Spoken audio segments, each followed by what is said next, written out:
அந்த hair fall control பண்ணுறதுக்கும் hair follicles நல்லா ஸ்ட்ரென்த்தனாக இருக்கிறதுக்கும் இந்த கருஞ்சீரக எண்ணெய் நமக்கு யூஸ் ஆகும். ஸோ அப்போ ஆல்டர்னேட்டிவ் டேஸ் நம்ம அப்ளை பண்ணிவிட்டு ஹேர் வாஷ் பண்ணிக்கிட்டே வரணும்.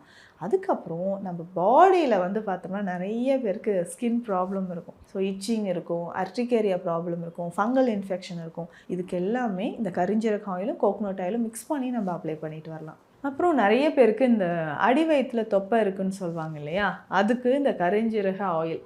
ஸோ நம்ம அடி வயிற்று சதைகள் குறையிறதுக்கு இந்த கருஞ்சீரக ஆயில் நம்ம யூஸ் பண்ணிக்கலாம். இது எப்படி யூஸ் பண்ணால் டெய்லி நைட்டு, ஸோ நைட்டு கொஞ்சம் ஆயில் எடுத்து லோயர் அப்டமனில் நல்லா மசாஜ் பண்ணிக்கிட்டே வரணும். ஸோ இது லேடிஸ்க்கு நல்லாவே யூஸ்ஃபுல்லாக இருக்கும்னு சொல்லலாம். இதுக்குமே ஈக்குவல் அமௌண்ட் நம்ம கோகோனட் ஆயில் மிக்ஸ் பண்ணிக்கணும். ஸோ கருஞ்சீரக எண்ணெயோட கொஞ்சமாக நம்ம கோகோனட் ஆயில் மிக்ஸ் பண்ணிவிட்டு லோயர் அப்டமனில் நல்லா மசாஜ் பண்ணிட்டு வரணும். ஸோ இது மசாஜ் பண்ணுறதுனால வெயிட் லாஸ் ஆகிறது இல்லை தொப்பை குறையிறது மட்டும் கிடையாது. ஃபெலோபியன் டியூப் பிளாக்கேஜ் இருக்கும் இல்லைங்களா, அதுவோ இல்லை பிசிஓடி ப்ராப்ளம் இருக்குது, யூட்ரஸில் ஃபைப்ராய்டு யூட்ரஸ் இருக்குது. ஸோ அந்த கட்டிகள் எல்லாமே கரையிறதுக்கு இந்த கருஞ்சீரக எண்ணெய் நமக்கு யூஸ் ஆகுது.